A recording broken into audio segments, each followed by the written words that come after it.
मोदी जी का विकास। मैं मनीष मोदी जी के विकास पे बात कर रहा हूँ। छोटा सा वीडियो क्लिप देख लीजिए, मजा आ जाएगा। लाइट वाले स्टेज पर लाइट दो। लाइट वाले अगर मेरी बात सुन रहे हैं तो स्टेज पर जल्दी लाइट दें। यह वीडियो क्लिप बिहार विधानसभा चुनाव में प्रचार के लिए आए हुए नरेंद्र मोदी का है।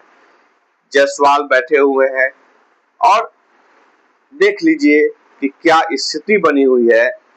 नरेंद्र मोदी के 12वें साल के विकास का परिणाम यह है कि उनके ही सभा में बिजली गुल हो जाती है। हमारे केंद्रीय मंत्री गिरिराज सिंह, इस पे उन्हीं की आवाज है। उन्हीं की आवाज में कहा जाता है कि भाई आपने सुन ही लिया है, मैं क्या रिपीट करूं। क्या विकास हो रहा है, क्या विकास की राजनीति जो चल रही है हो रहा है। आप हर समय टेक्निकल फॉल्ट करके नहीं टाल सकते हैं। क्या आपके घरों में बिजली की समस्या आज तक समाधान हो पाई? जब 100 वोल्ट का बल्ब आता था तब भी बिजली बिल जो आता था 500-600 आता था।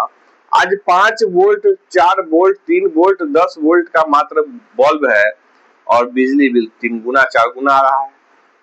साथ ही साथ 125 यूनिट बिजली फ्री होने के बाद बिजली की कटौती लगभग, हम राजेंद्र चौक हाजीपुर वैशाली में रहते हैं, मैं इसलिए इंट्रोड्यूस कर रहा हूं कि इस क्षेत्र में बिजली 18 घंटे से ज्यादा, माने बहुत मैक्सिमम है, नहीं तो ये 15 घंटे के आसपास ही रहता है 24 घंटे में।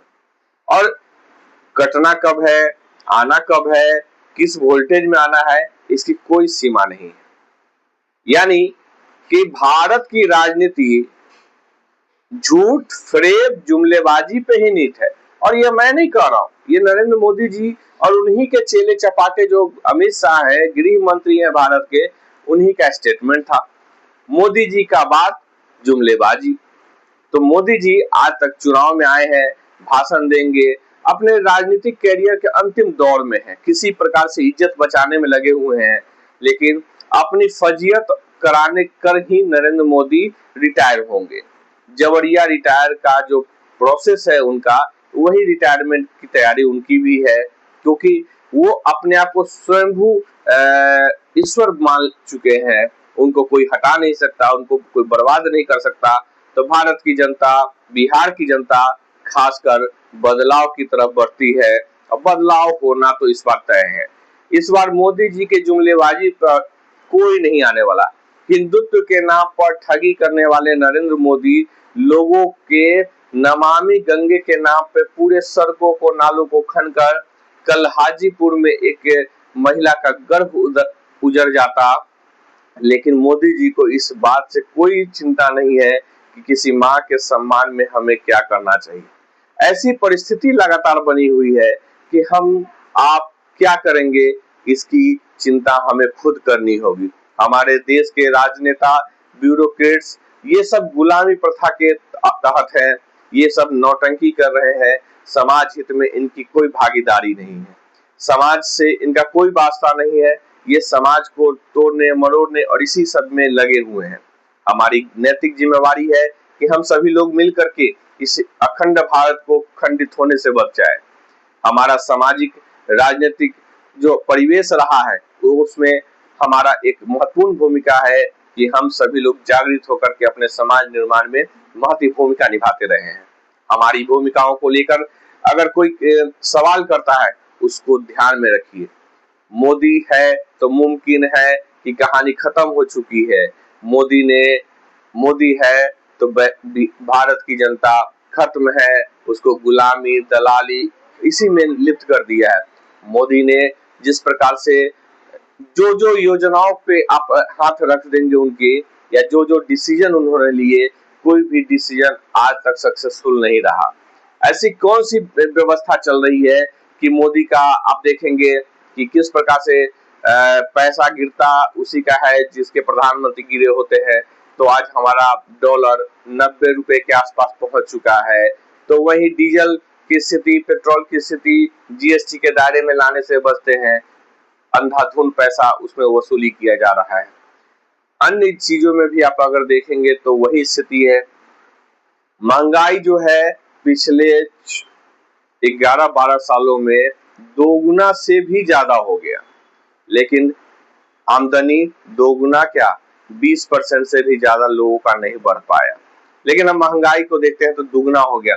जो गाड़ी हमने 57,000 में खरीदा था वो आज के डेट में 2014 में आज 57,000 में आज के डेट में वो लगभग 1,20,000 से 1,30,000 रुपए हो गया। तो यही स्थिति है। सोने की कीमत इस 14 सालों में आप देख लीजिए कि 1,00,000 रुपए से ऊपर बढ़ गया। 14 के बाद 1,00,000 रुपए, 1,20,000 से 25,000 के बीच में है, और ये 25,000 के आसपास ही था 14 में, और आज के डेट में 1,00,000 रुपए बढ़ गया। पिछले साल ही 74-75,000 सोने का दाम था, आज आप देख लीजिए 1,25,000 के आसपास है। तो कितना गुना बढ़ गया। हानि किसके मांग की सिंदूर, किसके गले का हार छीना जा रहा है, मंगलसूत्र छीनने की तैयारी किसकी है, यह सब कुछ समझ में आ रहा होगा। क्योंकि मंगलसूत्र जैसे शब्द पे नरेंद्र मोदी का कोई रिश्ता नहीं है, क्योंकि उन्होंने शादी किया और उसके बाद मंगलसूत्र तोड़ के भाग निकले।